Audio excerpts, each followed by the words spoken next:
손이 덜덜 떨렸습니다. 한남동 꼭대기 재벌 대저택 지하 보일러실 배관공 김태준의 손에서 낡은 사진 한 장이 미끄러져 떨어졌습니다. 사실 김태준은 이 집에 오고 싶지 않았습니다. 한남동 언덕 꼭대기 되지만 500평이 넘는 이 저택은 그에게는 너무나 먼 세상이었죠. 하지만 단골 고객사 건물주의 부탁을 거절할 수 없었습니다. 김 사장님, 우리 큰손 고객이신데 급한 일이래요. 보일러에서 이상한 소리가 난다고. 오늘 꼭 좀 다녀와 주세요. 김태준은 새벽 6시에 출발했습니다. 낡은 트럭에 공구 상자를 싣고 고시원에서 한남동까지 1시간을 달렸죠. 도착해서 보니 저택은 상상 이상이었습니다. 정원에는 분수대가 있었고 현관문만 해도 그의 월급보다 비싸 보였습니다. 보일러실은 지하입니다. 계단으로 내려가세요. 집사로 보이는 50대 남성이 무뚝뚝하게 안내했습니다. 김태준은 묵묵히 고개를 숙이고 좁은 계단을 내려갔죠. 보일러실 문을 열자 고급 수입 보일러가 그를 맞이했습니다. 역시 다르네. 이런 장비는 처음 보는군. 작업을 시작한 지 30분쯤 지났을 때였습니다. 녹슨 배수 파이프를 교체하려고 벽 쪽 선반에 손을 뻗었는데 오래된 나무 선반이 와르르 무너져 내렸습니다. 먼지와 함께 낡은 상자 하나가 바닥에 떨어졌고 뚜껑이 열리면서 안에 있던 물건들이 쏟아져 나왔습니다. 사진이었습니다. 오래된 사진들. 김태준은 별 생각 없이 사진들을 주우려다가 그 순간 온몸이 얼어붙었습니다. 손에 들린 사진 속에는 젊은 남자가 2살쯤 되어 보이는 아기를 안고 환하게 웃고 있었습니다. 남자는 낡은 체크무늬 셔츠를 입고 있었고 뒤로는 허름한 단칸방이 보였습니다. 그 남자는 바로 자기 자신이었습니다. 32년 전의 김태준. 가슴이 철렁 내려앉았습니다. 손이 떨렸고 숨쉬기가 힘들어졌습니다. 설마 이럴 수가. 떨리는 손으로 사진을 뒤집었습니다. 뒷면에는 그의 필체로 이렇게 적혀 있었습니다. 준호야, 아빠는 널 평생 사랑한다. 미안하다. 1993.4 15 그날이었습니다. 김태준이 세상에서 가장 사랑하는 아들을 입양 보냈던 바로 그날. 아들 준호의 2번째 생일, 동시에 영원히 헤어지는 날이었던 그날. 무릎이 풀렸습니다. 김태준은 그 자리에 주저앉고 말았습니다. 공구 가방이 바닥에 떨어지는 소리도 들리지 않았죠. 머릿속이 하얘졌습니다. 준호가 이 집에? 설마 이 집 주인이 내 아들이란 말인가? 아까 현관에서 스쳐 지나간 젊은 남자의 모습이 떠올랐습니다. 30대 초반으로 보이는 잘생긴 남자. 비싼 양복을 입고 자신있게 걸어가던 그 남자. 그의 뒷모습을 보며 김태준은 저런 사람은 나와는 다른 세상 사람이지라고 생각했었습니다. 하지만 지금 생각해보니 그 남자의 옆모습이 어린 준호와 닮아 있었습니다. 특히 콧날과 이마선이. 안 돼. 이럴 수가 없어. 김태준은 떨리는 손으로 사진을 가슴에 꼭 껴안았습니다. 30년 만에 아들의 흔적을 발견한 겁니다. 아니, 아들이 바로 이 위층에 있을지도 모른다는 사실을. 눈물이 주르륵 흘러내렸습니다. 58세 배관공의 거친 뺨을 타고 내려온 눈물은 바닥에 떨어져 작은 물방울을 만들었죠. 그는 30년간 단 하루도 아들을 잊은 적이 없었습니다. 매일 밤 잠들기 전 준호야 잘 자거라. 어디선가 행복하게 살고 있기를. 라고 중얼거렸습니다. 거리에서 30대 초반 남자를 볼 때마다 혹시 저 사람이 내 아들은 아닐까 하는 생각을 했죠. 하지만 찾을 방법이 없었습니다. 입양은 비밀 입양이었고 김태준은 아들이 어디로 갔는지 누구에게 입양됐는지 전혀 알 수 없었습니다. 입양기관은 아이의 미래를 위해 친부모는 절대 연락할 수 없다는 원칙을 고수했죠. 사장님, 괜찮으세요? 갑자기 뒤에서 목소리가 들렸습니다. 김태준은 화들짝 놀라 사진을 주머니에 재빨리 집어넣고 일어났습니다. 아까 그 집사였습니다. 아, 네, 죄송합니다. 선반이 좀 낡아서 정리하다가. 작업은 다 끝나셨나요? 전무님께서 직접 확인하고 싶다고 하시는데요. 전무님. 김태준의 심장이 다시 한번 쿵쾅거렸습니다. 네. 거의 다 끝났습니다.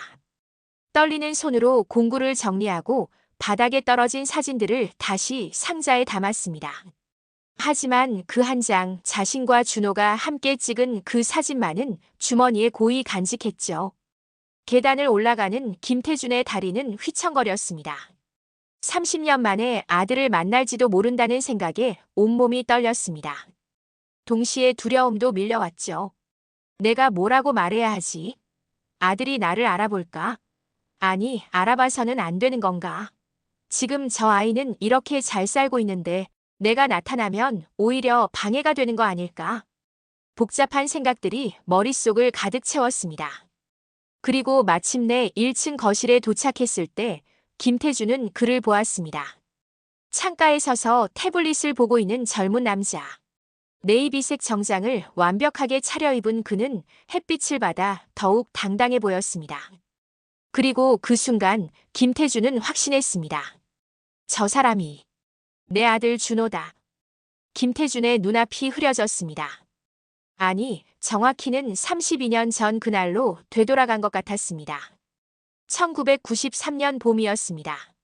서울 구로구 낡은 다세대 주택 3층, 겨우 5평 남짓한 단칸방. 창문도 하나뿐이어서 낮에도 어두컴컴했고 벽지는 곳곳이 찢어져 있었죠. 월세는 15만 원. 지금 생각하면 적은 돈 같지만 당시 김태준에게는 감당하기 힘든 금액이었습니다. 그해 1월 아내 은주가 세상을 떠났습니다.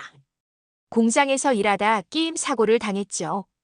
그녀는 병원으로 옮겨졌지만 이틀을 버티지 못했습니다. 28살의 나이에 2살배기 아들을 남겨두고 여보, 준호 잘 부탁해요. 우리 아들 꼭 행복하게 해줘요. 그것이 아내의 마지막 말이었습니다. 장례식을 치르고 나니 통장에 남은 돈은 23만 원이 전부였습니다. 아내의 장례비는 친척들에게 빌린 돈으로 겨우 치렀고 그 빚만 해도 350만 원이었죠.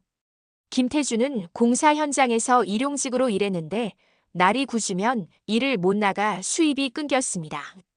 준호야, 조금만 참아. 아빠가 곧 밥 해줄게. 2살 준호는 아빠 배고파를 입에 달고 살았습니다.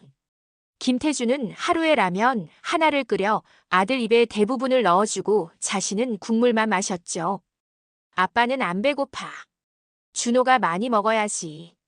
하지만 그것도 여의치 않았습니다. 2월에는 독감에 걸려 일주일을 꼼짝 못했고 3월에는 공사 현장 임금이 밀렸습니다. 월세를 3개월째 내지 못하자 집주인이 쫓아냈습니다. 김태준 씨, 나도 먹고 살아야죠. 당장 나가시든지 아니면 밀린 월세 45만 원 내시든지. 김태준은 무릎을 꿇었습니다. 죄송합니다. 다음 주에 공사비 들어오면 꼭 드릴게요. 제발 한 달만. 아니, 보름만 더 기다려주세요. 집주인은 한숨을 쉬며 돌아갔지만 김태준은 알고 있었습니다. 더 이상 버틸 수 없다는 것을. 4월 초 동사무소 사회복지사가 찾아왔습니다. 이웃 주민이 신고한 것이었죠. 저 집 아기가 하루 종일 울어요. 제대로 돌보지 않는 것 같아요. 김태준 씨, 솔직히 말씀드릴게요. 지금 상태로는 아드님을 제대로 키우실 수 없어 보입니다. 복지사는 40대 중반의 여성이었습니다. 그녀는 방 안을 둘러보며 한숨을 쉬었죠. 냉장고는 텅 비어 있었고 준호의 기저귀는 며칠째 갈지 못한 상태였습니다. 정부에서 지원해드릴 수 있는 것도 한계가 있어요. 생활보호 대상자로 신청하시면 매달 얼마간 지원받을 수 있지만 김 씨는 아직 젊고 일할 능력이 있다고 판단돼서 선정이 어려울 것 같고요. 그럼 저는 어떻게 하라는 겁니까? 김태준의 목소리가 떨렸습니다. 복지사는 잠시 망설이다가 조심스럽게 말했습니다. 입양을 고려해 보세요. 아드님을 위해서라도요. 지금 좋은 가정에서 아이를 간절히 원하고 있어요. 경제적으로 안정되고 사랑으로 키워줄 수 있는 가정들이요. 김태주는 아무 말도 할 수 없었습니다. 이대로 가다간 아드님도 아버지도 둘 다 힘들어요. 지금은 2살이지만 곧 유치원, 초등학교 가야 하죠. 교육비는 어떻게 하실 건가요? 아프면 병원비는? 그날 밤 김태주는 잠을 이루지 못했습니다. 옆에서 잠든 준호의 얼굴을 하염없이 바라봤죠. 조그만 코, 통통한 볼, 긴 속눈썹. 아내를 닮아 예쁘게 생긴 아들이었습니다. 은주야, 미안해. 내가 무능해서. 일주일 후 김태주는 입양기관을 찾아갔습니다. 서울 성동구의 한 낡은 건물 2층이었죠. 입양은 비밀 입양과 공개 입양이 있습니다. 비밀 입양은 양부모에게만 아이의 과거를 알려주고 친부모는 일체 연락할 수 없습니다. 공개 입양은 비밀 입양으로 하겠습니다. 김태준이 끊어 말했습니다. 제가 나중에 연락하면 아이만 힘들어질 것 같아서요. 차라리 완전히 새로운 가정의 아이로 자라는 게 나을 것 같습니다. 상담사는 고개를 끄덕였습니다. 현명한 선택이세요. 아드님을 위한 결정이에요. 하지만 그게 현명한 선택이었을까요? 아니면 그저 비겁한 도망이었을까요? 김태주는 지금도 그 질문에 답하지 못합니다. 1993년 4월 15일. 준호의 2번째 생일이자 입양 보내는 날이었습니다. 입양기관에서 마지막으로 준호를 안았습니다. 준호는 아빠라고 웃으며 김태준의 뺨을 손바닥으로 툭툭 쳤죠. 아무것도 모르는 천진난만한 얼굴이었습니다. 상담사가 사진 한 장 찍어드릴까요? 라고 물었고 김태준은 고개를 끄덕였습니다. 그렇게 찍은 사진. 아들을 꼭 안고 억지로 웃음을 지은 그 사진이 바로 30년 후 한남동 저택 보일러실에서 발견한 그 사진이었습니다. 사진을 찍고 나서 김태준은 사진 뒷면에 떨리는 손으로 글을 썼습니다. 준호야, 아빠는 널 평생 사랑한다. 미안하다. 1993.4 15. 이 사진을 양부모님께 드리고 싶습니다. 아이가 크면 보여주실 수 있도록. 상담사는 사진을 받아들었습니다. 알겠습니다. 전달해 드릴게요. 그리고 준호를 내려놓아야 하는 순간이 왔습니다. 준호야. 아빠가 미안하다. 정말 미안해. 김태준은 아들을 바닥에 내려놓고 뒤도 돌아보지 않고 입양기관 문을 박차고 나왔습니다. 뒤에서 아빠 하며 우는 준호의 목소리가 들렸지만 돌아볼 수 없었습니다. 돌아보면 다시는 보낼 수 없을 것 같았으니까요.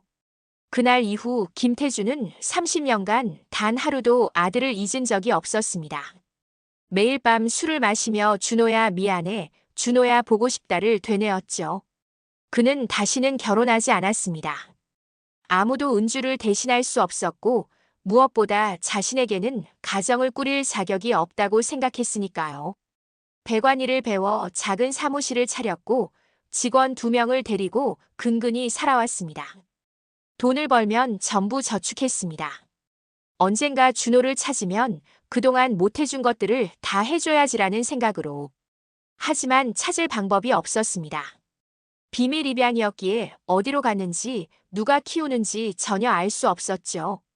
그렇게 30년이 흘렀고 오늘 이 순간 한남동 재벌 저택에서 다시 아들의 흔적을 발견한 겁니다. 김태준은 현실로 돌아왔습니다. 눈앞에는 여전히 창가에 서 있는 젊은 남자가 있었습니다. 준호, 내가 이렇게 잘 자랐구나. 이렇게 훌륭한 사람이 됐구나. 가슴이 뜨거워졌지만 동시에 두려움도 밀려왔습니다. 하지만 내가 나타나면 이 아이의 삶이 망가지는 거 아닐까? 술이 다 끝나셨나요? 젊은 남자가 김태준 쪽으로 걸어왔습니다. 가까이서 보니 더욱 확실했습니다. 콧날, 눈매, 심지어 걷는 자세까지 어린 준호의 모습이 그대로 남아 있었습니다. 아, 네, 다 끝났습니다. 배수 파이프가 노후돼서 교체했고요. 보일러 압력도 정상으로 조정했습니다. 김태준은 최대한 평정을 유지하려 애썼지만 목소리가 떨렸습니다. 손에 든 렌치를 꽉 쥐어야 손이 떨리는 게 들키지 않을 것 같았죠. 고맙습니다. 요즘 밤만 되면 이상한 소리가 나서 신경 쓰였거든요. 민우가 환하게 웃었습니다. 그 미소를 보는 순간 김태준의 가슴이 찢어질 것 같았습니다. 아내 은주가 웃을 때와 똑같은 미소였으니까요. 아, 별 말씀을요. 제 일인걸요. 김태준은 공구 가방을 들고 재빨리 자리를 뜨려 했습니다. 더 이상 여기 있으면 감정을 주체할 수 없을 것 같았으니까요. 그런데 그때였습니다. 잠깐만요. 민우가 김태준을 불러 세웠습니다. 네. 혹시 실례지만 성함이 어떻게 되시나요? 다음에 또 문제 생기면 직접 연락드리고 싶어서요. 김태준입니다. 여기 명함. 떨리는 손으로 명함을 건네는데 명함이 바닥에 떨어지고 말았습니다.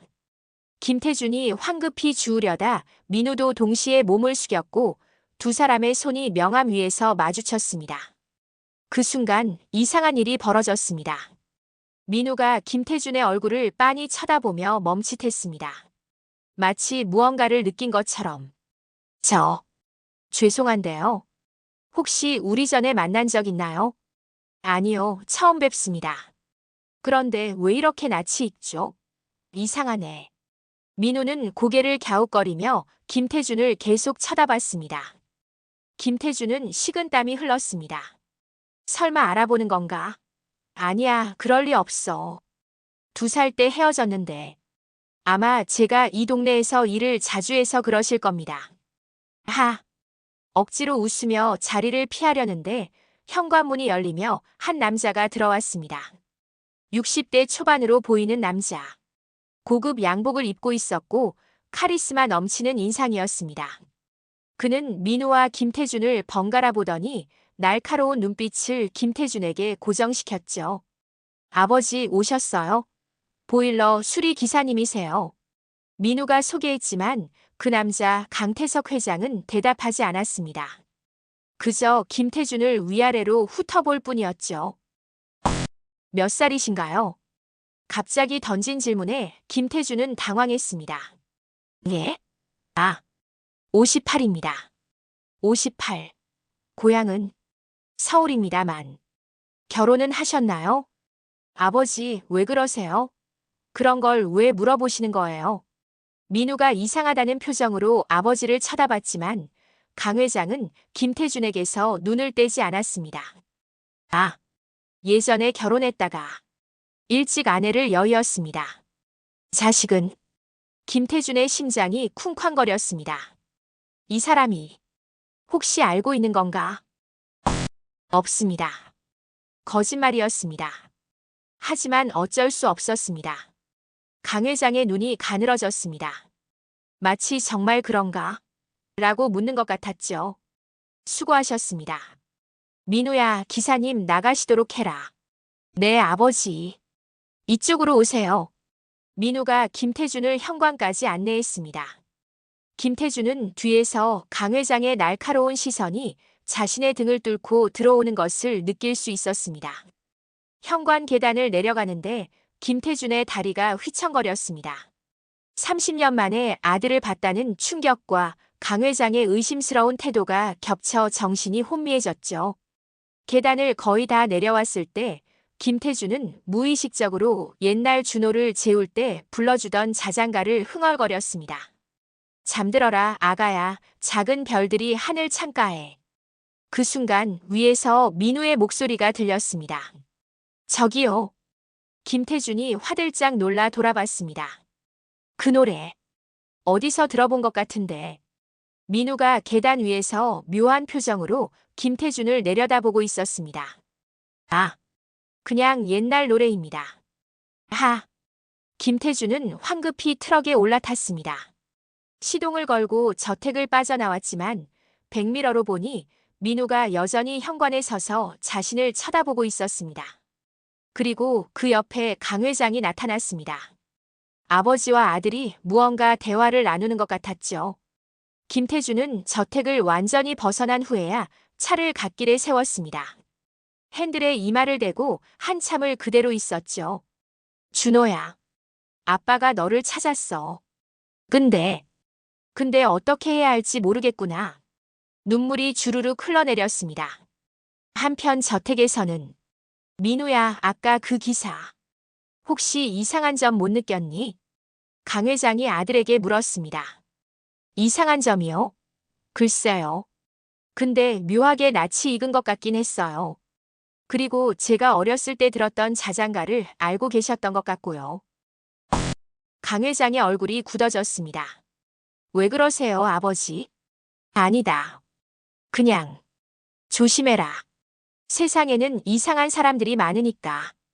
강 회장은 서재로 들어가 책상 서랍을 열었습니다. 오래된 파일이 하나 나왔죠. 32년 전 민우를 입양할 때 받은 서류였습니다. 파일을 펼치자 입양 동의서가 나왔고 거기에는 친부의 이름이 적혀 있었습니다. 김태준, 1967년생. 강 회장의 손이 떨렸습니다.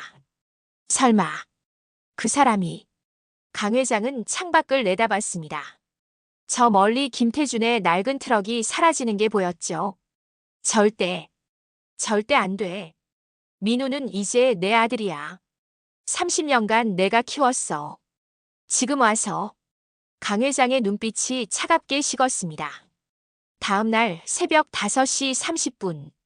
김태준의 낡은 배관 사무실 문이 거칠게 열렸습니다. 누구세요? 야간 작업을 마치고 사무실에서 쪽잠을 자던 김태준이 벌떡 일어났습니다. 문을 연 사람은 강태석 회장이었습니다. 새벽이었지만 그는 여전히 말끔한 정장 차림이었죠. 어떻게 여기를? 알아보는 건 어렵지 않았소. 명함에 다 나와 있더군. 강 회장은 사무실 안을 둘러봤습니다. 10평도 안 되는 좁은 공간, 낡은 책상과 의자, 벽에 걸린 자격증들. 구석에는 김태준이 자던 침낭이 펼쳐져 있었죠. 여기서 주무시오. 네. 월세 아끼려고 회사에서 자는 경우가 많습니다. 쯧쯧. 강 회장이 혀를 찼습니다. 동정이 아니라 경멸이 담긴 소리였죠. 본론으로 들어가지. 김태준 씨, 당신이 누군지 다 조사했소. 김태준의 얼굴이 하얘졌습니다. 1967년 서울 출생. 1991년 김은주 씨와 결혼. 1992년 아들 김준호 출생. 1993년 1월 부인 사망. 1993년 4월 15일 아들을 입양 보냄. 맞소? 김태준은 아무 말도 할 수 없었습니다. 어제 당신이 보일러실에서 뭘 발견했는지도 알고 있소. 아들과 함께 찍은 사진을 봤겠지. 회장님, 내 말 끊지 마시오. 강 회장의 목소리가 차갑게 울렸습니다. 김태준 씨. 아니, 김 씨라고 불러야 하나? 당신은 30년 전에 아들을 포기했소. 당신 스스로 입양 동의서에 서명했소. 그 순간 당신은 아버지이기를 포기한 거요. 저는 어쩔 수 없었습니다. 너무 가난해서. 변명하지 마시오. 나도 가난했소. 하지만 나는 포기하지 않았소. 강 회장이 한 걸음 더 다가왔습니다. 민우는 이제 내 아들이요. 내가 30년간 키웠소. 밥 먹이고 학교 보내고 아플 때 간호하고 성공할 수 있도록 모든 걸 지원했소. 당신은 그동안 뭘 했소? 여기서 배관이나 고치며 살았지. 김태준은 고개를 들 수 없었습니다. 강 회장의 말이 날카로운 칼처럼 가슴을 찔렀죠. 강 회장은 안주머니에서 수표를 꺼냈습니다. 5천만 원짜리 수표였습니다. 이걸로 조용히 사라지시오. 다시는 민우 앞에 나타나지 마시오. 당신이 나타나면 민우만 혼란스러워질 뿐이오. 저는 돈이 필요한 게 아닙니다. 그냥 멀리서라도 아들을 보고 싶었을 뿐입니다. 그것도 안 돼. 강 회장이 책상을 쾅 내리쳤습니다. 당신이 나타나면 민우가 동요할 거요. 내 친아버지가 저런 사람이었구나 하고 생각하며 자존감에 상처를 입을 거란 말이오. 30년간 나를 아버지로 믿고 살았는데 지금 와서 진실을 알면 그 충격이 얼마나 크겠소. 하지만은 무슨. 당신한테 아버지 자격이 있소. 30년간 단 한 번도 아들을 찾지 않았잖소. 그 말에 김태준의 눈에서 눈물이 주르륵 흘러내렸습니다. 저는 매일 찾았습니다. 단 하루도 잊은 적 없습니다. 증거 있소? 없겠지. 입으로만 찾았다고 하면 뭐하오. 실제로 한 게 없잖소. 강 회장은 수표를 김태준의 책상 위에 던졌습니다. 마지막으로 한 번만 더 말하겠소. 이 돈 받고 조용히 사라지시오. 안 그러면 법적 조치를 불사하겠소. 민우를 괴롭히는 스토커로 신고할 수도 있고 당신이 민우에게 접근해서 금전을 요구했다고 주장할 수도 있소. 나한테는 변호사가 10명이 넘소. 당신은 혼자고. 김태준은 떨리는 손으로 수표를 집었습니다. 그리고 찢어버렸습니다. 찢어진 수표 조각들이 바닥에 흩어졌습니다. 저는 아들을 팔 수 없습니다. 강 회장의 얼굴이 일그러졌습니다. 후회하지 말라고. 당신이 먼저 거절했소. 하지만 회장님, 제 마음을 이해해. 이해? 내가 왜 당신을 이해해야 하오? 나는 30년간 민우를 키운 진짜 아버지요. 당신은 그냥 정자 제공자일 뿐이요. 그 말은 너무나 잔인했습니다. 김태준은 무릎이 풀려 바닥에 주저앉고 말았습니다. 회장님, 제발. 저는 그냥 멀리서라도. 안 된다고 했잖소. 당신이 계속 이러면 정말 법적 조치 들어가오. 그럼 당신만 손해요. 그리고 강 회장이 냉소를 지으며 마지막 일격을 날렸습니다. 민우에게 말할 거요. 당신이 돈을 요구하며 접근했다고. 그럼 민우는 친아버지를 영원히 경멸하게 될 거요. 그게 원하는 거요. 다시는 민우 앞에 나타나지 마시오. 이게 마지막 경고요. 강 회장은 돌아서서 문을 나갔습니다. 문이 쾅 닫히는 소리가 새벽 사무실에 메아리 쳤죠. 김태준은 바닥에 무너져 내렸습니다. 찢어진 수표 조각들이 그의 주위에 흩어져 있었습니다. 준호야, 미안해. 아빠가 또 널 지키지 못했구나. 그는 옆에 있던 소주병을 집어들고 단숨에 들이켰습니다. 그리고 또 한 병, 또 한 병. 정신을 잃을 때까지 마셨죠. 다음 날 아침 직원이 출근해서 보니 김태준은 사무실 바닥에서 술에 취해 쓰러져 있었습니다. 주변에는 찢어진 5천만 원 수표 조각들이 흩어져 있었고요. 사장님, 괜찮으세요? 직원이 황급히 김태준을 흔들었지만 김태준은 깨어나지 않았습니다. 아니, 깨어나고 싶지 않았습니다. 꿈속에서라도 어린 준호를 만날 수 있을 것 같았으니까요. 3일 후 강민그룹 본사 전무집무실. 민호는 서류를 검토하다가 펜을 내려놓았습니다. 이상하게 그날 이후로 계속 보일러 기사 김태준이 떠올랐죠. 특히 그가 흥얼거렸던 그 자장가가 자꾸 귓가에 맴돌았습니다. 분명 어디선가 들어본 노래인데. 그때 어머니 박소희가 집무실 문을 노크하며 들어왔습니다. 민우야, 점심 같이 먹으러 왔어. 어머니, 회사까지 오실 일 있으셨어요? 너 보러 왔지. 요즘 표정이 안 좋다고 아버지가 걱정하시던데. 민우는 쓴웃음을 지었습니다. 어머니, 혹시 제가 어렸을 때, 그러니까 아주 어렸을 때 들었던 자장가 기억나세요? 자장가? 내가 불러줬던 건 자장 우리 아가였는데 그게 아니라 더 특별한 자장가요. 제 기억 속에 어렴풋이 남아있는. 박소희의 표정이 미묘하게 변했습니다. 민우야, 왜 갑자기 그런 걸 물어보니? 며칠 전에 저희 집에 보일러 수리하러 온 기사님이 그 노래를 흥얼거리시더라고요. 그런데 묘하게 익숙한 거예요. 그리고 그분을 보는 순간 설명할 수 없는 친근감이 들었어요.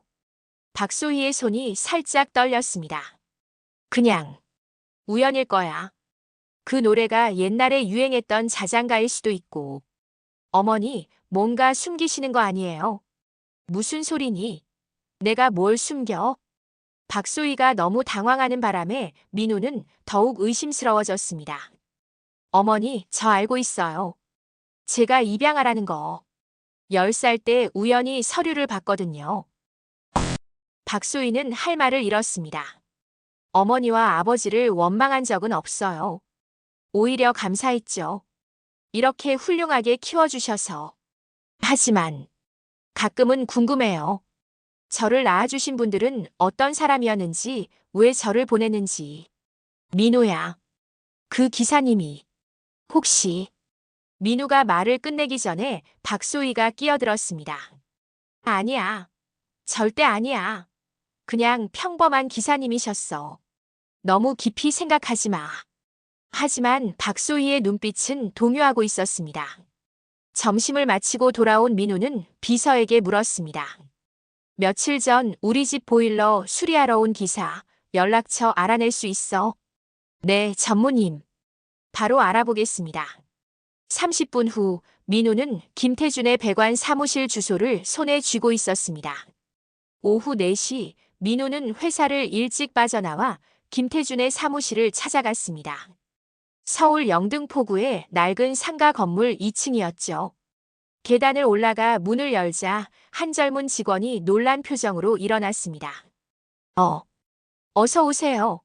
무슨 일로? 김태준 사장님 계신가요? 아, 사장님은 요 며칠째 출근을 안 하세요. 연락도 안 되고. 무슨 일 있으신가요? 글쎄요. 며칠 전부터 갑자기 이상하셨어요. 술만 드시고 말도 안 하시고. 걱정이에요. 민우는 사무실을 둘러봤습니다. 작지만 깔끔하게 정리된 공간이었습니다. 벽에는 각종 자격증과 감사패가 걸려 있었고 책상 위에는 업무 서류들이 차곡차곡 쌓여 있었죠. 그런데 바닥에 뭔가 흩어져 있었습니다. 민우가 몸을 숙여주었습니다. 찢어진 수표 조각이었습니다. 조각들을 맞춰보니 5천만 원 수표였고 뒷면에는 필체가 보였습니다. 이건 민우는 그 필체를 알아봤습니다. 아버지 강태석 회장의 필체였죠. 뒷면에 희미하게 쓰여 있었습니다. 조용히 사라져라. 민우의 얼굴이 굳어졌습니다. 아버지가 여기 다녀가셨나요? 예?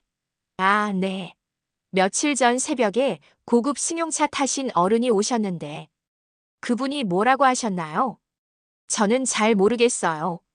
사장님이랑 둘이 얘기하셨거든요. 근데 그분 나가신 후에 사장님이 완전히 무너지셨어요. 바닥에 주저앉아서 울고 계시더라고요. 민우는 주먹을 꽉 쥐었습니다. 김태준 사장님 집 주소 아세요? 네, 여기. 직원이 주소를 적어줬습니다. 30분 후 민우는 김태준의 집 앞에 서 있었습니다. 서울 관악구의 낡은 고시원이었죠. 좁은 복도를 지나 2층 206호 문 앞에 섰습니다. 똑똑똑. 문을 두드렸지만 대답이 없었습니다. 김태준 사장님. 계세요? 여전히 대답이 없었습니다. 민우는 문손잡이를 돌려봤습니다. 잠겨있지 않았죠. 문을 조심스럽게 열자 술 냄새가 코를 찔렀습니다. 3평도 안 되는 좁은 방. 김태준은 바닥에 쓰러져 있었고 주변에는 빈 소주병들이 널려 있었습니다. 사장님, 사장님. 민우가 김태준을 흔들었습니다. 김태준은 천천히 눈을 떴습니다. 저예요, 강민우. 며칠 전 보일러 수리하러 오셨잖아요. 김태준의 눈이 커졌습니다. 그리고 민우의 얼굴을 보는 순간 눈물이 주르륵 흘러내렸습니다. 예? 아니, 미안합니다. 제가 술을 많이 마셔서. 김태준은 비틀거리며 일어나려 했지만 다시 주저앉았습니다. 사장님 괜찮으세요? 병원 가셔야 하는 거 아니에요? 아닙니다. 괜찮습니다. 그냥 가세요. 제발. 아버지가 여기 오셨죠? 뭐라고 하셨어요? 그 말에 김태준은 고개를 들어 민우를 봤습니다. 알고 계셨어요? 찢어진 수표를 봤어요. 아버지 필체였고요. 뭐가 있는 거예요? 왜 아버지가 사장님한테 돈을 주려고 했어요? 김태준은 아무 말도 할 수 없었습니다. 민우는 방 안을 둘러봤습니다. 벽에 걸린 달력, 낡은 옷가지들, 그리고 책상 위에 놓인 낡은 사진 한 장. 민우가 그 사진을 집어들었습니다. 사진 속에는 젊은 남자가 2살쯤 되어 보이는 아기를 안고 웃고 있었습니다. 그 젊은 남자는 지금 바닥에 쓰러진 김태준이었고 그 아기는 민우의 손이 떨렸습니다. 사진을 뒤집어 보니 희미한 글씨가 보였습니다. 준호야, 아빠는 널 평생 사랑한다. 미안하다. 1993.4 15 준호. 그것은 민우의 본명이었습니다. 입양되기 전 이름. 민우는 마치 머리를 둔기로 얻어맞은 것 같았습니다. 사진이 손에서 떨어졌고 한동안 아무 말도 할 수 없었습니다. 사장님. 이게. 김태준은 고개를 숙인 채 울고 있었습니다. 미안합니다. 정말 미안합니다. 저는 그냥. 민우는 천천히 무릎을 꿇고 김태준과 눈높이를 맞췄습니다. 사장님이 제 친아버지이신가요? 김태준은 대답 대신 더욱 세게 울기 시작했습니다. 그 모습을 보는 순간 민우는 알 수 있었습니다. 30년 만에 아버지와 아들이 다시 만난 것입니다. 그로부터 일주일 후 강민그룹 회장실. 강태석 회장은 창밖을 내다보며 서 있었습니다. 아들 민우가 요 며칠 이상하게 행동하고 있었죠. 말수가 줄었고 밤늦게까지 서재에 혼자 있는 시간이 많았습니다. 설마 그 배관공을 만난 건 아니겠지? 강 회장은 불안했습니다. 자신이 김태준을 너무 세게 압박한 건 아닐까 하는 후회도 들었지만 동시에 나는 아들을 지키기 위해 어쩔 수 없었다는 확신도 있었습니다. 똑똑똑. 비서가 들어왔습니다. 회장님, 오늘 저녁 6시에 강원도 평창 부지 시찰 일정 있으시죠? 차량 준비됐습니다. 알았네. 강 회장은 외투를 입고 건물을 나섰습니다. 오후 6시 30분 경부고속도로. 강 회장이 탄 벤츠 S클래스가 빠른 속도로 달리고 있었습니다. 운전기사는 20년 경력의 베테랑이었죠. 그런데 갑자기 펑! 뒷바퀴 타이어가 터지는 소리가 났습니다. 회장님, 타이어가.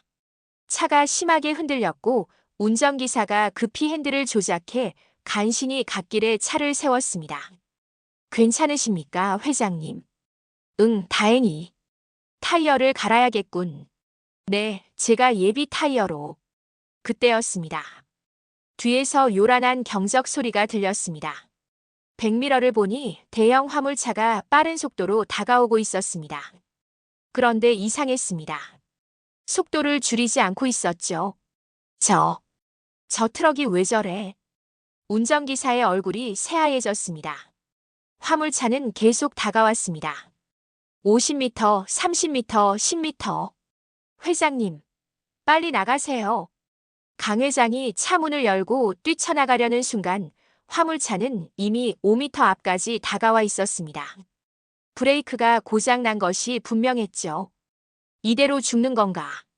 강 회장의 눈앞이 하얘졌습니다. 바로 그 순간 갓길 반대편에서 낡은 트럭 한 대가 급정거하며 멈춰 섰고 누군가 문을 박차고 뛰어내렸습니다. 위험해요. 그 사람은 전력으로 달려와 강 회장의 몸을 세게 밀어냈습니다. 강 회장은 가드레일 넘어 풀밭으로 굴러떨어졌고 그 사람도 함께 쓰러졌죠. 쾅! 화물차가 강 회장의 벤츠를 들이받았습니다.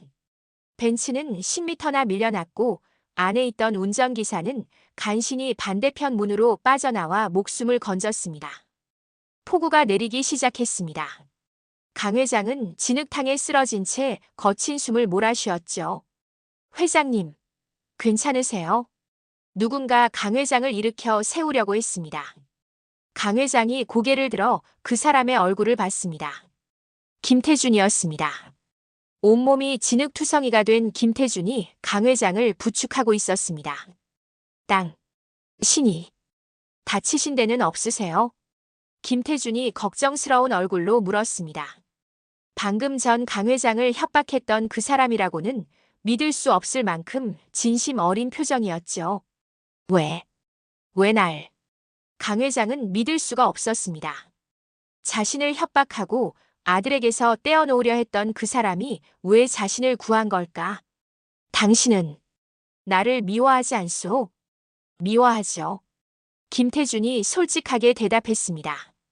회장님이 저한테 한 말들 하나도 잊지 않았습니다.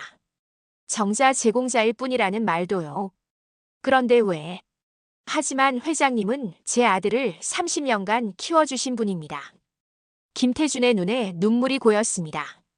저는 아들을 지키지 못했어요. 30년 전에도, 일주일 전에도. 하지만 회장님은 달랐죠.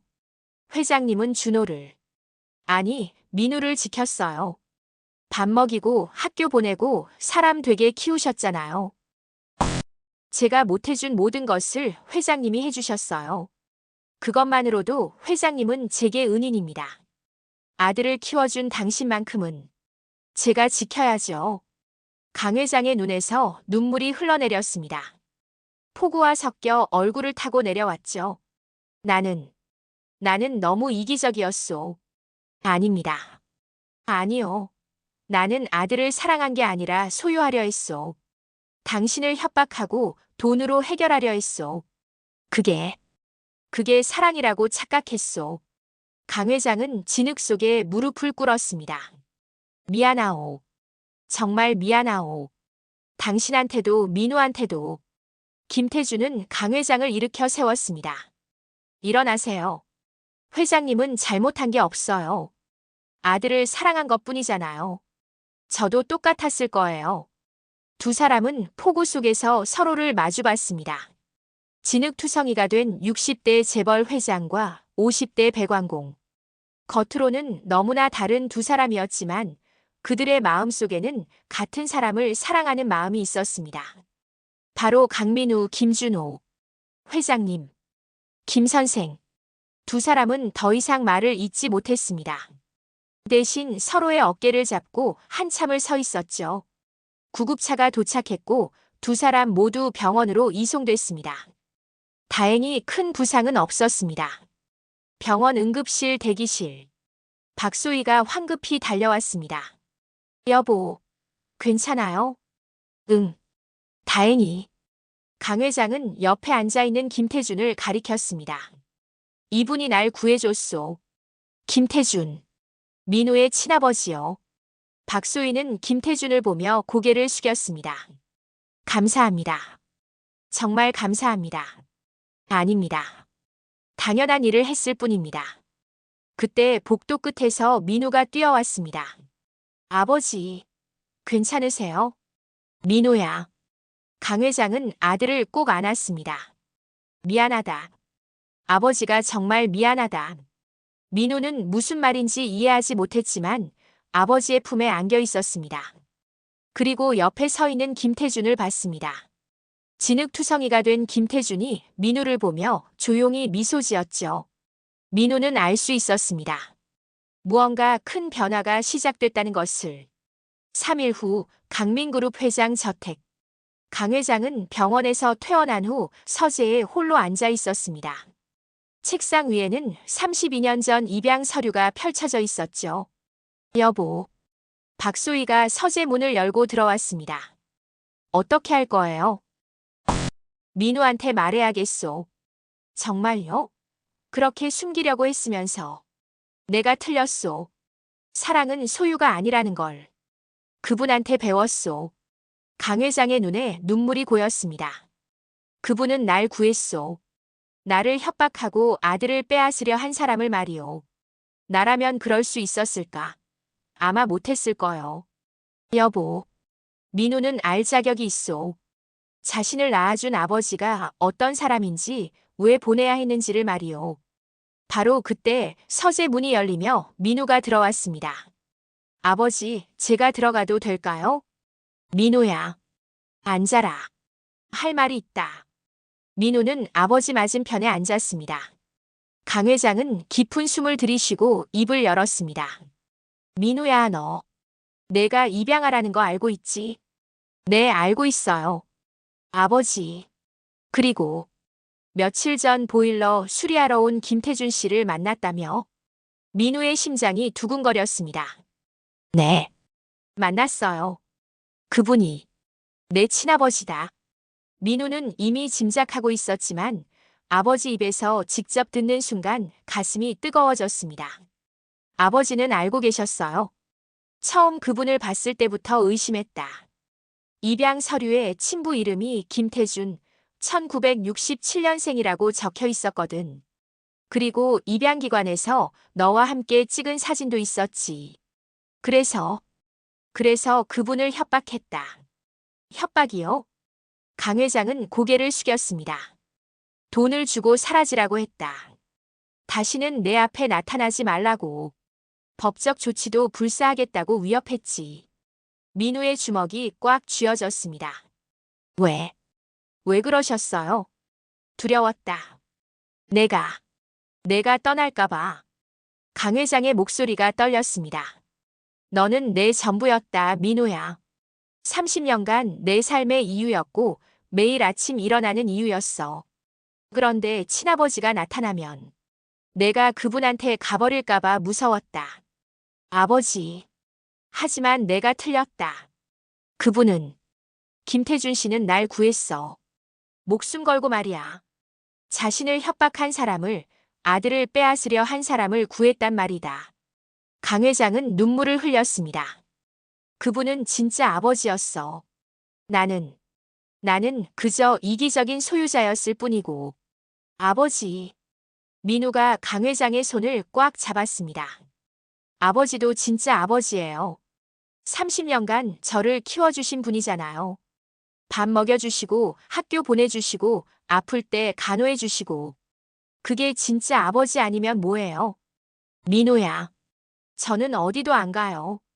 여기가 제 집이고 아버지가 제 아버지예요. 그건 절대 변하지 않아요. 부자는 서로를 껴안고 울었습니다. 박소희도 옆에서 눈물을 흘리며 두 사람을 지켜봤죠. 한참 후 민우가 조심스럽게 물었습니다. 아버지, 그분을 만나고 싶어요. 제 친아버지를요. 강 회장은 고개를 끄덕였습니다. 그래라. 만나고 싶었다. 그분도 너를 만나고 싶어 하실 거야. 다음 날 오후 민우는 김태준의 고시원을 다시 찾았습니다. 똑똑똑. 문을 두드렸습니다. 누구세요? 저예요. 강민우요. 문이 천천히 열렸습니다.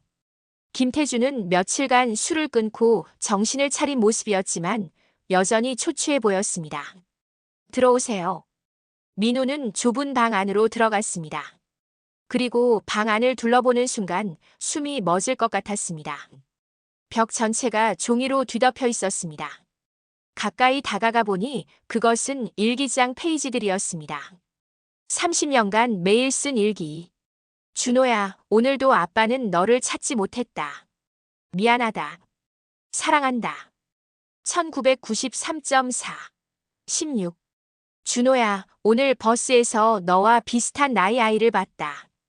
혹시 너는 아닐까 했지만 아니었다. 1995.8 23 준호야, 오늘은 내 생일이다. 5살이 됐구나. 어디선가 케이크 먹고 있을까? 행복하기를. 1997.4 15 준호야, 오늘 초등학교 앞을 지나갔다. 너도 학교에 다니고 있을까? 공부 잘하고 있을까? 2001.3 2 준호야, 오늘 너와 같은 나이 청년이 대학 합격했다는 소식을 들었다. 너도 대학에 갔을까? 아빠는 대학도 못 갔지만 너는 꼭 갔으면 좋겠다. 2010.11 15 준호야, 오늘은 내 20살 생일이다. 어른이 됐구나. 아빠는 너무 보고 싶다. 2013.4 15 준호야, 30년이 지났다. 아빠는 여전히 너를 찾고 있다. 포기한 적 없다. 사랑한다. 2023.4 15 벽 전체에 수백 장의 일기가 빼곡히 붙어 있었습니다. 30년간 단 하루도 빠짐없이 쓴 일기였죠. 민호는 무릎이 풀려 그 자리에 주저앉았습니다. 눈물이 멈추지 않았습니다. 아빠가 이렇게. 김태준도 무릎을 꿇고 민호 옆에 앉았습니다. 미안하다. 준호야. 너를 지키지 못해서. 아니에요. 아빠는 저를 버린 게 아니었어요. 포기한 게 아니었어요. 매일 생각했어. 너를. 아침에 눈 뜨면 제일 먼저 내 생각을 했고, 밤에 잠들기 전 마지막으로 내 이름을 불렀지. 민호는 김태준을 꼭 안았습니다. 아빠. 준호야. 내 아들. 두 사람은 30년 만에 처음으로 아버지와 아들로 서로를 껴안았습니다. 좁은 고시원 방에서 울음소리가 새어나왔죠. 한참 후 민호가 눈물을 닦으며 말했습니다. 아빠, 우리 양아버지. 아니, 강 회장님을 만나러 가요. 셋이서 얘기해야 할 것 같아요. 내가 가도 될까? 당연하죠. 아빠니까요. 김태준은 떨리는 손으로 일어났습니다. 저녁 강민그룹 회장 저택. 강 회장과 박소희는 거실에서 긴장한 표정으로 앉아 있었습니다. 초인종이 울렸고 민우가 김태준과 함께 들어왔습니다. 강 회장과 김태준 두 아버지가 마주 섰습니다. 오셨습니까? 초대해 주셔서 감사합니다. 어색한 침묵이 흘렀습니다. 민우가 중간에 서서 두 사람의 손을 잡았습니다. 두 분 다 제 아버지예요. 한 분은 저를 세상에 태어나게 해주신 아버지, 한 분은 저를 사람으로 키워주신 아버지. 민우는 두 사람을 번갈아 봤습니다. 저는 두 분 다 필요해요. 그리고 두 분도 서로가 필요할 거예요. 강 회장이 먼저 입을 열었습니다. 김 선생. 아니, 태준 씨. 정말 미안하오. 당신을 협박하고 모욕한 것을. 아닙니다. 저도 이해합니다. 회장님 입장에서는 당연한 반응이었죠. 당연하지 않소. 나는 너무 이기적이었소. 김태준이 고개를 저었습니다. 회장님은 아들을 사랑하신 거예요. 그게 잘못된 건 아니죠. 저도 똑같았을 겁니다. 강 회장이 김태준에게 다가가 손을 내밀었습니다. 고맙소. 민우를, 준호를 세상에 태어나게 해주셔서. 김태준도 손을 맞잡았습니다. 아닙니다. 제가 감사하죠. 제 아들을 이렇게 훌륭하게 키워주셔서. 두 사람은 서로의 손을 꽉 잡았습니다. 민우는 두 아버지를 보며 환하게 웃었습니다. 박소희가 눈물을 닦으며 말했습니다. 이제 우리 모두 가족이에요. 그날 저녁 네 사람은 함께 저녁 식사를 했습니다. 처음에는 어색했지만 점점 대화가 늘어났죠. 태준 씨, 배관 일은 언제부터 하셨어요? 준호를 보낸 후부터요. 기술이라도 배워야 안정적으로 벌 수 있을 것 같아서. 30년간 혼자 사셨다고요? 네. 다시 가정을 꾸릴 자격이 없다고 생각했어요. 강 회장은 가슴이 먹먹해졌습니다. 태준 씨, 이제 그만 혼자 사시오. 우리가 가족이 되면 안 될까요? 김태준은 놀란 표정으로 강 회장을 봤습니다. 저 같은 사람이. 태준 씨는 영웅이요. 날 구해주셨잖소. 그리고 무엇보다 민우의 아버지 아니오. 민우가 두 아버지 사이에 앉아 말했습니다. 우리 셋이서 새로운 가족을 만들어요. 이상하지만 아름다운 가족이요. 그날 밤 세 사람은 서로를 이해하고 받아들이기로 했습니다. 6개월 후 강민그룹 본사 건물 1층 로비. 새로운 안내판이 설치됐습니다. 시설관리본부 고문 김태준. 김태준은 이제 강민그룹의 고문으로 일하고 있었습니다. 하지만 여전히 작업복을 입고 현장을 직접 돌아다녔죠. 김 고모님, 여기 배관 좀 봐주세요. 그래, 가보자. 김태준은 젊은 직원들과 함께 지하로 내려갔습니다. 그의 얼굴에는 생기가 돌았고 예전의 어두운 표정은 사라졌습니다. 김 고모님은 정말 대단하세요. 회장님 목숨 구하셨다며요? 아니야, 그냥 당연한 일을 했을 뿐이지. 그래도 멋있어요. 저도 김 고모님처럼 되고 싶어요. 김태준은 씁쓸하게 웃었습니다. 나처럼 되면 안 돼. 너희는 더 나은 사람이 되어라. 저녁 6시 강 회장 저택.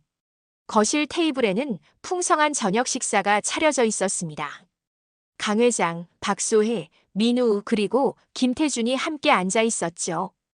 태준 씨, 이거 민우가 어렸을 때 제일 좋아하던 반찬이에요. 박소희가 김태준의 접시에 음식을 담아주었습니다. 감사합니다, 사모님. 사모님은 무슨? 이제 우리 가족인데. 그냥 소희라고 불러요. 아직은 그게 좀. 모두가 웃음을 터뜨렸습니다. 강 회장이 와인잔을 들어 올렸습니다. 자, 오늘은 특별한 날이요.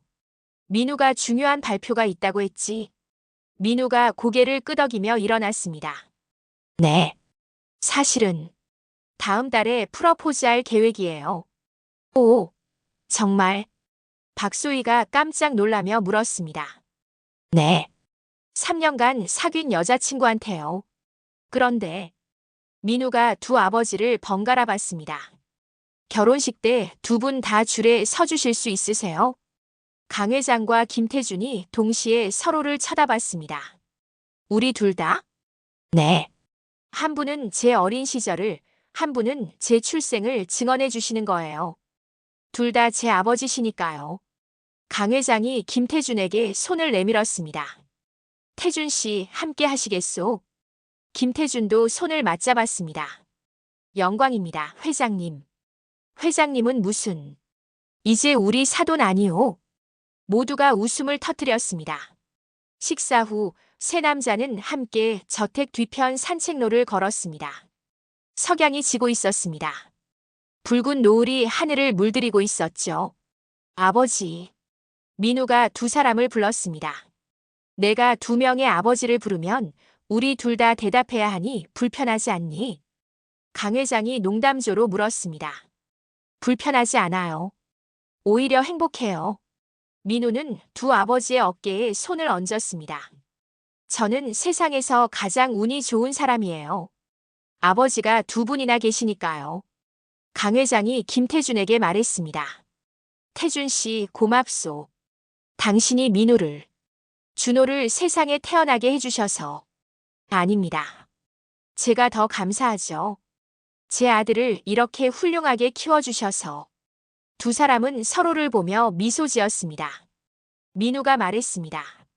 30년 전 두 분은 각자의 방식으로 절 사랑하셨어요. 한 분은 저를 보내주셨고 한 분은 저를 받아주셨죠. 그 두 가지 사랑이 모여서 지금의 제가 있는 거예요. 강 회장과 김태준은 민우의 말에 눈시울이 붉어졌습니다. 그리고 이제는 세 사람이 함께 새로운 이야기를 만들어갈 거예요. 이상하지만 아름다운 가족의 이야기를요. 세 사람은 석양을 바라보며 나란히 섰습니다. 바람이 불어와 나뭇잎을 흔들었고 새들이 지저귀며 날아갔습니다.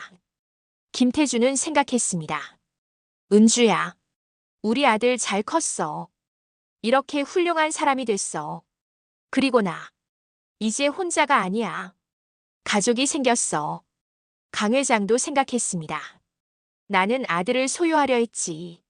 하지만 진정한 사랑은 놓아주는 거였어. 그리고 놓아주니 더 큰 사랑으로 돌아왔어. 민우는 두 아버지를 보며 생각했습니다. 나는 정말 행복한 사람이야. 두 번 사랑받았으니까. 석양이 완전히 지고 어둠이 내렸습니다. 하지만 세 사람의 마음속에는 따뜻한 빛이 켜져 있었습니다. 집으로 돌아가는 길 민우가 물었습니다. 아버지들 배고프지 않으세요? 치킨 시켜 먹을까요? 치킨. 좋지. 강 회장이 환하게 웃었습니다. 저는 후라이드요. 김태준도 거들었습니다. 그럼 저는 양념이요. 반반 시키자고요. 세 사람의 웃음소리가 저택에 울려 퍼졌습니다. 가족은 피가 아니라 사랑으로 만들어집니다. 때로는 놓아주는 것이 진정한 사랑이고, 때로는 받아주는 것이 큰 용기입니다. 그리고 무엇보다 중요한 것은 늦었다고 생각할 때가 가장 빠른 때라는 것이죠. 30년이 지나도 진심은 전해집니다. 그리고 진심으로 사랑한다면 어떤 형태의 가족이든 아름다울 수 있습니다.